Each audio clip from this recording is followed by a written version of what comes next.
Hello வணக்கம். இது உங்கள் சிவகாமி ஸ்போக்கன் இங்கிலீஷ். இன்றைக்கி நம்ம ஸ்போக்கன் இங்கிலீஷில் 68வது நாள் கிளாஸ் பார்க்க போகிறோம். இந்த 68வது நாள் கிளாஸ்லேயும் நம்ம வந்து ப்ரிப்போசிஷன் தான் பார்க்க போகிறோம். நான் ஆல்ரெடி வந்து லாஸ்ட் கிளாஸ் சொல்லியிருப்பேன் ப்ரிப்போசிஷன்னா என்ன, அது எந்த இடத்துல யூஸ் ஆகுது அப்படின்னு சொல்லியிருப்பேன். ஸோ அதே மாதிரி வந்து ப்ரிப்போசிஷனில் ஆல்ரெடி நம்ம பார்த்தது ஒரு சின்னதாக ஒரு ஷார்ட் ரீகேப் ஒன்று பார்க்கலாம். அந்த ஷார்ட் ரீகேப்பில் நம்ம ஆல்ரெடி லாஸ்ட் கிளாஸில் பார்த்தது என்னென்னா அட்டு, ஆனு, அப்புறம் இன்னு, திஸ்ஸு, லாஸ்ட், நெக்ஸ்ட்டு, எவரி. இந்த இடத்துல நெக்ஸ்ட்னு இருக்குது பாருங்கள், நெக்ஸ்ட்டுன்னு மாற்றிக்கணும். சரிங்களா? இந்த மாதிரியான வார்த்தைகள்லாம் ப்ரிப்போசிஷனில் எந்தெந்த இடத்துல எப்படி யூஸ் ஆகுது அப்படின்னு பார்த்தோமா. அப்போ அட் வந்து எப்போவுமே ஸ்பெசிஃபிக்காக டைம் மென்ஷன் பண்ணுறதுக்கு யூஸ் ஆகுது அப்படின்னு பார்த்தோம். அட் 3 o'clock இல்லை அட் 3 AM அப்படின்னு பார்க்கலாம். அப்போது ஒரு நேரத்தை குறிப்பிடுறதுக்கு அட் அப்படின்ற வார்த்தை பயன்படுதுன்னு பார்த்தோம். அதே மாதிரி வந்து ஆன் அப்படின்ற வார்த்தை வந்து கிழமையும், அதாவது டேஸையும், டேட்ஸ் தேதிகளையும், கிழமைகளையும் தேதிகளையும் சொல்கிறதுக்கு ஆன் அப்படின்ற ப்ரிப்போசிஷன் அந்த வார்த்தை யூஸ் பண்ணுறதை நம்ம பார்த்தோம். அதுக்கு அடுத்து வந்து இன் எங்கெங்கெல்லாம் யூஸ் ஆகுதுன்னா, இன் வந்து மாதத்தையும் வருடத்தையும் குறிக்கிறதுக்கு இன் வந்து நம்ம பயன்படுத்துகிறோம். சரிங்களா? ஸோ அப்போ இது 3 ரொம்ப முக்கியம். ஒரு நேரத்தை குறிக்கிறதுக்கும், கிழமையையும் நாட்களை குறிக்கிறதுக்கும், அதே மாதிரி வருஷத்தையும் மாதத்தையும் குறிக்கிறதுக்கு என்னென்ன வார்த்தைகள், இந்த 3 வார்த்தைகளையும் நம்ம பயன்படுத்தணும். அதே மாதிரி திஸ், லாஸ்ட்டு, நெக்ஸ்ட்டு, எவ்ரி. இந்த இடத்துல நெக்ஸ்ட்னு இருக்குது, அது நெக்ஸ்ட்டு. சரிங்களா? அப்போ திஸ்ஸு, லாஸ்ட்டு, நெக்ஸ்ட்டு, எவ்ரி இந்த 4 வார்த்தையும் வந்து இதுக்கு முன்னாடி, இப்போது this month, last month, next month, on every month. இதுக்கு முன்னாடிலாம் வந்து நம்ம எப்போவுமே வந்து ப்ரிப்போசிஷனை யூஸ் பண்ணக்கூடாது. இந்த வார்த்தைகள் வரும்போது அதுக்கு முன்னாடி ப்ரிப்போசிஷனை யூஸ் பண்ணக்கூடாது. இப்போ திஸ் ஜனவரி மந்த் அப்படின்னு சொல்லலாம், இல்லை திஸ் மந்த்துன்னு சொல்லலாம். ஆனால் இந்த திஸ்ஸுக்கு முன்னாடி ஆனு, இன்னு, அட்டு இந்த மாதிரியான ப்ரிப்போசிஷன் நம்ம யூஸ் பண்ணக்கூடாது அப்படின்னு பார்த்தோம். சரிங்களா? அதெல்லாம் ஞாபகம் இருக்குன்னு நினைக்கிறேன். அதே மாதிரி அன்டில், சின்ஸு, அன்டில், சின்ஸு, அப்புறம் ஃபார் வந்து ஒரு குறிப்பிட்ட பர்டிகுலர் டைம் பீரியடை சொல்கிறதுக்கு. இப்போது நான் ஒரு கடந்த 2 மணி நேரமாக நான் இங்கேயே தான் உட்காந்துருந்தேன். I was sitting there for the past 2 hours. இல்லை ஃபார் த பாஸ்ட் 2 hoursன்னு சொல்லலாம், இல்லை ஃபார் 2 hours அப்படின்னு சொல்லலாம். ரெண்டுமே ஒன்று தான். அப்போ ஃபார் அப்படின்றது கடந்த ஒரு குறிப்பிட்ட காலங்களில் நான் இந்த மாதிரியான செயலை செஞ்சுக்கிட்டு இருந்தேன். அப்போது ஒரு கடந்த காலத்தில் ஒரு குறிப்பிட்ட ஒரு பர்டிகுலர் டைம் வந்து மென்ஷன் பண்ணுறதுக்கு ஃபார் அப்படின்ற வார்த்தை யூஸ் ஆகுது. அதே மாதிரி அன்டில், சின்ஸ் அப்படின்ற 2 வார்த்தைகளை வந்து அன்டில் அப்படின்னா இனிமேல் ஒரு குறிப்பிட்ட இந்த காலம் வரைக்கும் அப்படின்னு சொல்கிறதுக்கும், சின்ஸ் அப்படின்னா ஏற்கனவே கடந்த காலத்துலேருந்து இது வரைக்கும், since 2009 I am living here அப்படின்னா 2009லேருந்து நாங்கள் இங்கே தான் வசிச்சுட்டு இருக்கோம் அப்படின்னு சொல்கிறப்ப சின்ஸ் அப்படின்ற வார்த்தை பயன்படுது. அதே மாதிரி I will be there until you come அப்படின்னா நான் அங்கே தான் இருப்பேன் நீ வர வரைக்கும். அன்டில் யூ கம்னா நீ வர, அன்டில் சேர்த்துக்கிட்டோன்னா நீ வரும் வரை அப்படின்னு மாறிடும். சரிங்களா? அப்போது ஐ வில் பி தேர் அப்படின்னு நான் அங்கே இருப்பேன். எது வரைக்கும்? அன்டில் யூ கம் அப்படின்னா, இப்போ யூ கம் அப்படின்றது வந்து யூ கம்னா நீ வருகிறாய் அப்படின்னு அர்த்தம், நீ வர அப்படின்னு அர்த்தம். பேச்சு வழக்கில் நீ வர அப்படின்னு அர்த்தம். ஆனால் அதுக்கு முன்னாடி அன்டில் ஒரு வார்த்தை சேர்த்துட்டோன்னா நீ வரும் வரை அப்படின்னு அர்த்தம். அப்போது நம்ம அடிக்கடி சொல்லுவோம்ல, நீ வர வரைக்கும் நான் அங்கே தான்ப்பா இருப்பேன். I will be there until you come. சரிங்களா? நீ வர வரைக்கும் நான் சாப்பிட மாட்டேன். I won't take food until you come. நீ வர வரைக்கும் நான் எதுவும் சாப்பிட மாட்டேன் அப்படின்னு அர்த்தம். சரிங்களா? ஓகே. அப்போ இந்த ப்ரிப்போசிஷனுக்குரிய வார்த்தைகள் அதனுடைய மீனிங்லாம் என்னென்னு நமக்கு புரிஞ்சிருக்கும்னு நினைக்கிறேன். இப்போ இன்றைக்கி என்ன பார்க்க போகிறோம் அப்படின்னா, பிஃபோர் அப்படின்ற வார்த்தை எங்கெங்கெல்லாம் பயன்படுதுன்னு பார்க்க போகிறோம். சரிங்களா? இப்போ பிஃபோர்ன்றது ஒரு குறிப்பிட்ட காலப்பகுதிக்கு முன் ஒரு டைம் பீரியடை பற்றி பேசணும். ஒரு குறிப்பிட்ட காலப்பகுதிக்கு முன்னாடி அப்படின்னு சொல்லும்போதும் பிஃபோர் நம்ம யூஸ் பண்ணலாம். அதே மாதிரி ஆஃப்டர் வந்து ஒரு குறிப்பிட்ட காலப்பகுதிக்கு பின்னாடி அப்படின்ற எப்பப்போலாம் நம்ம பயன்படுத்துகிறோமோ அப்போ ஆஃப்டர்னு யூஸ் பண்ணலாம். அதே மாதிரி ஒரு குறிப்பிட்ட காலப்பகுதியில், அதாவது செயல் நடக்கும் நேரத்தில், அந்த ஆக்ஷன் வந்து இப்போ கண்டினியூஸாக நடந்துக்கிட்டு இருக்கும், ஆக்ஷன் வந்து இட் இஸ் ஹேப்பனிங் நடந்துக்கிட்டு இருக்கும். அப்போ அப்படின்னு சொல்லும்போது மட்டும் நம்ம வேற ஒரு வார்த்தையை யூஸ் பண்ணலாம். அப்போ நம்ம அது டியூரிங் அப்படின்ற ஒரு வார்த்தையை யூஸ் பண்ணலாம். இப்போ பாருங்களேன், இப்போ பிஃபோர் எப்போ யூஸ் பண்ணுவோம்? கிரிக்கெட் மேட்ச்சுக்கு முன்னாடி, பிஃபோர் த கிரிக்கெட் மேட்ச். சரிங்களா? பிஃபோர் த கிரிக்கெட் மேட்ச்னால் அந்த கிரிக்கெட் மேட்ச்சுக்கும் முன்னாடி. ஆஃப்டர் த கிரிக்கெட் மேட்ச்னால் அந்த குறிப்பிட்ட காலப்பகுதி. After the cricket match, after the match, after the wedding அப்படின்னா திருமணத்துக்கும் பிறகு. அதே மாதிரி பிஃபோர்னால் திருமணத்துக்கு முன்னாடி. அப்போ திருமணம் அப்படின்ற ஒரு நிகழ்வுக்கு முன்னாடி இந்த குறிப்பிட்ட காலப்பகுதி. சரிங்களா? ஒரு நிகழ்வுக்கு முன்னாடி. அப்போது பிஃபோர் அப்படின்ற வார்த்தைனா ஒரு குறிப்பிட்ட காலப்பகுதிக்கு முன்னாடி. ஆஃப்டர்னா இது உங்களுக்கு ஈஸியாக எப்போவுமே ஞாபகம் வச்சுங்க. எதுவுமே ஆஃப்டர் பிஃபோர்னால் நம்ம எப்பவுமே யூஸ் பண்ணது தான் ஆஃப்டர் த எக்ஸாம். இப்போ எக்ஸாமுக்கு பின்னாடி, ஆஃப்டர் த எக்ஸாம். எக்ஸாமுக்கு முன்னாடி நான் படிக்கவே இல்லை, உனக்கு தெரியுமா? நான் எக்ஸாமுக்கு முன்னாடி நான் படிக்கவே இல்லை. Before the exam I didn't read. I didn't ரீட்னா நான் படிக்கவே இல்லை. அது இப்போ எப்போ படிக்கல? பரீட்சை எழுதுறதுக்கு முன்னாடி நான் படிக்கவே இல்லை. பட் எப்படின்னு தெரியல, நான் பாஸ் ஆகிட்டேன். After the exam I not going to study. I am not going to ஸ்டடினா நான் பரீட்சைக்கு அப்புறம் நான் படிக்கவே மாட்டேன், கொஞ்சம் ஃப்ரீயாக இருக்கணும்னு நினைக்கிறேன். After the exam I am not going to study. சரிங்களா? ஓகே. அப்போது ஆஃப்டர் த எக்ஸாம். அதே மாதிரி during the exam. During the exam என்ன பண்ணுவோம்? அப்போது டியூரிங் த எக்ஸாம் இல்லை டியூரிங் த மேரேஜ்னால் அந்த திருமணம் அந்த நடந்துக்கிட்டு இருக்குது, அந்த காலப்பகுதி வந்து நடந்துகிட்டு இருக்கு. ஒரு செயல் வந்து நடந்துகிட்டு இருக்குன்னு சொல்லும்போது டியூரிங் அப்படின்னு சொல்லலாம். இப்போது டியூரிங் த எக்ஸாம்னா அந்த எக்ஸாம் நடந்துக்கிட்டு இருக்கப்போ. டியூரிங் த மேரேஜ்னால் அந்த திருமணம் நடந்துக்கிட்டு இருக்கப்போ, மேரேஜ் நடந்துக்கிட்டு இருக்கப்போ. டியூரிங் த ஃபங்க்ஷன்னா அந்த ஃபங்க்ஷன் நடந்துக்கிட்டு இருக்கப்போ. டியூரிங் த கேம் அந்த கேம் நடந்துக்கிட்டு இருக்கப்போ. சரிங்களா? அப்போ டியூரிங் த சர்ஜரி அந்த சர்ஜரி நடந்துக்கிட்டு இருக்கப்போ. டியூரிங் த வேறு என்னென்ன சொல்லலாம்? அப்போ அந்த ஒரு குறிப்பிட்ட காலப்பகுதி நம்ம சொல்லும்போது அந்த செயல் நடந்துக்கிட்டு இருக்கும்போது ஒரு குறிப்பிட்ட காலப்பகுதி, இல்லைன்னா அந்த செயல் நடக்கும் நேரத்தில் அப்படின்னு சொல்லும்போது டியூரிங் அப்படின்ற வார்த்தையை வச்சு நம்ம சொல்லிக்கலாம். சரிங்களா? அப்போ பிஃபோர், ஆஃப்டர், டியூரிங் இதெல்லாம் எங்கெங்கே பயன்படுதுன்னு நம்ம பார்த்தோம். இப்போ பிஃபோர் கிரிக்கெட் மேட்ச், கிரிக்கெட் மேட்ச்சுக்கும் முன்னாடி. கிரிக்கெட் மேட்ச்சுக்கும் முன்னாடி டீம் மெம்பர்ஸ் எல்லோரும் என்ன பண்ணிகிட்டு இருந்தாங்க? வார்ம் அப் பண்ணிக்கிட்டு இருந்தாங்க. அதே மாதிரி during the match. During the match அப்போது திடீர்னு என்னன்னு தெரியல, மேட்ச் நடந்துக்கிட்டு இருக்கும்போது அப்படின்றப்போ அந்த மேட்ச் நடந்துக்கிட்டு இருக்கும்போது during the match. During the மேட்ச்னால் அந்த செயல் நடந்துக்கிட்டு இருக்கும்போது. அப்படி மேட்ச் நடந்துக்கிட்டு இருக்கும்போது திடீர்னு என்னமோ தெரியல, பயங்கர மழை வந்துருச்சு. அப்போது during the match there is a heavy rain. சரிங்களா? அப்போது பயங்கர மழை, மேட்ச் நடந்துக்கிட்டு இருக்கும்போது. அப்போ ஒரு செயல் நடந்துக்கிட்டு இருக்கும்போது டியூரிங் அப்படின்ற வார்த்தையை பயன்படுத்தணும். இப்போ பிஃபோர், ஆஃப்டர், டியூரிங் அப்படின்ற வார்த்தைலாம் எங்கெங்கே பயன்படுது, அது எப்படி பயன்படுத்தணும்னு தெரிஞ்சுக்கிட்டோமா? ஜஸ்ட்டு பேச்சு மொழியில் தான். அடுத்தது பாருங்கள், எக்ஸசைஸ் பார்க்கலாம் பின்னாடி.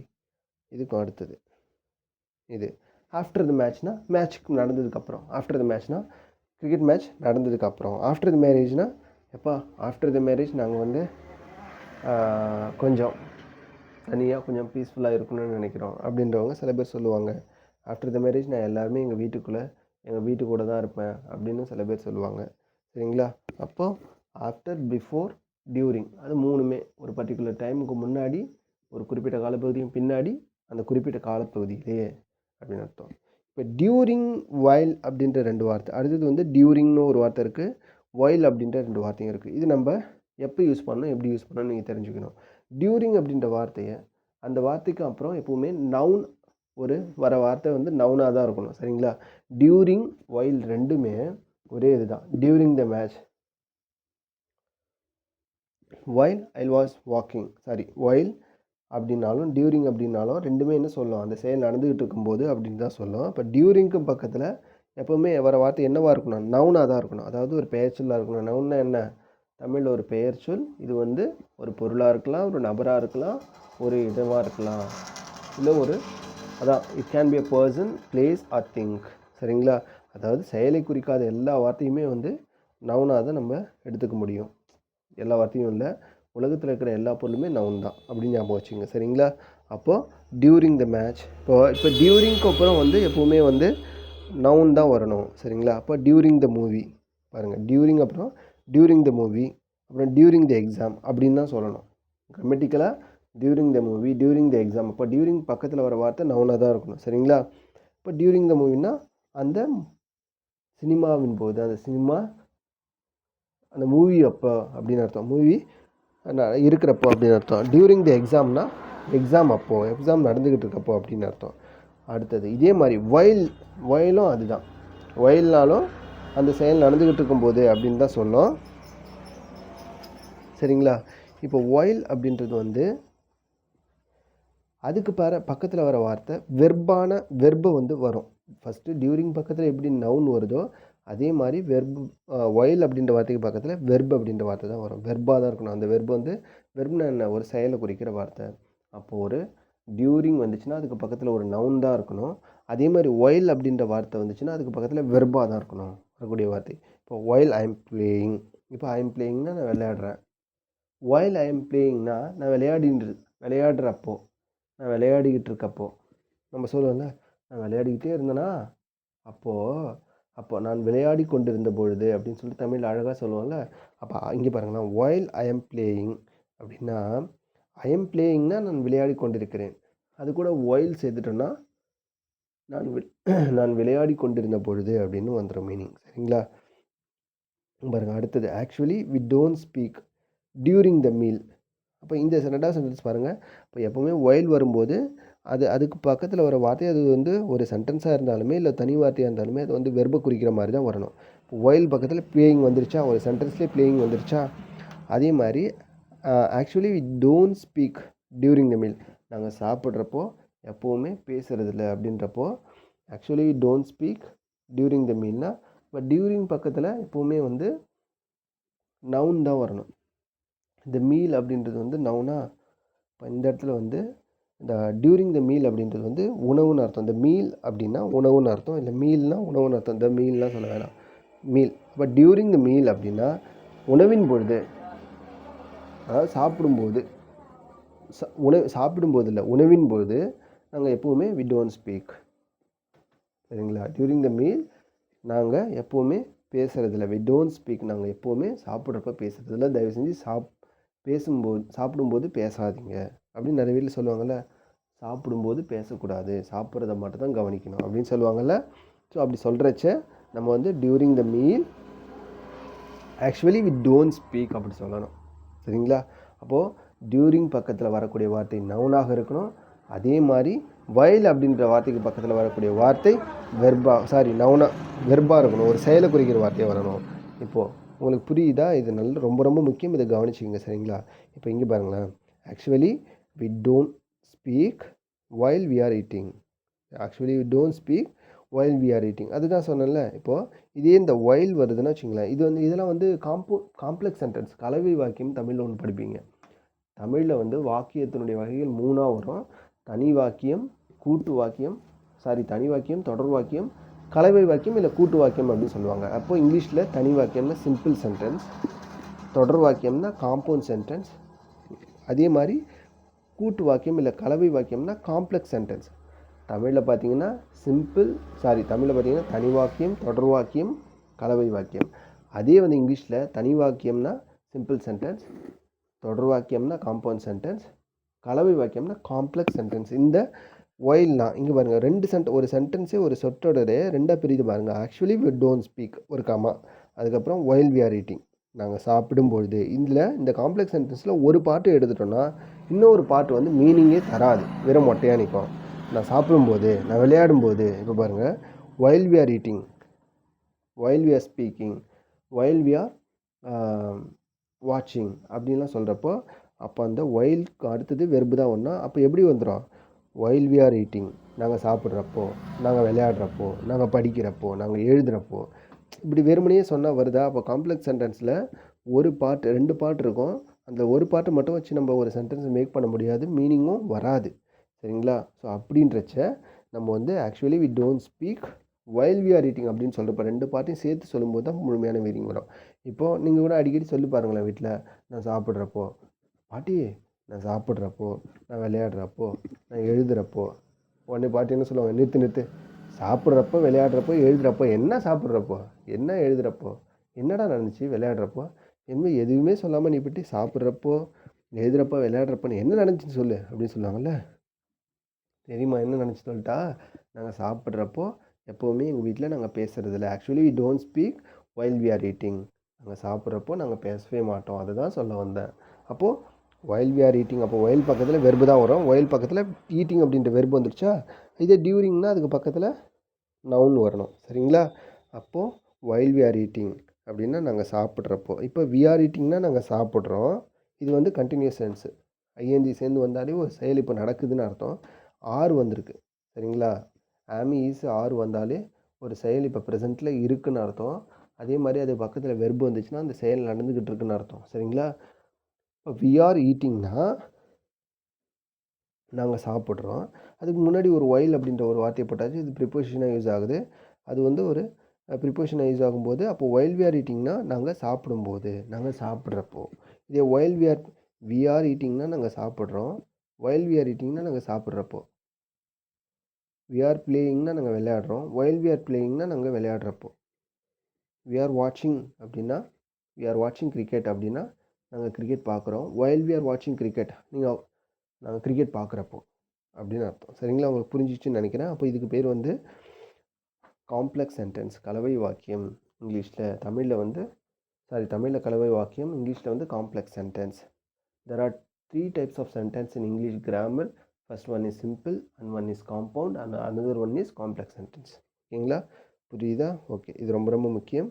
அப்போது கவனிச்சிங்க. ஓகே, அதுக்கு அடுத்தது.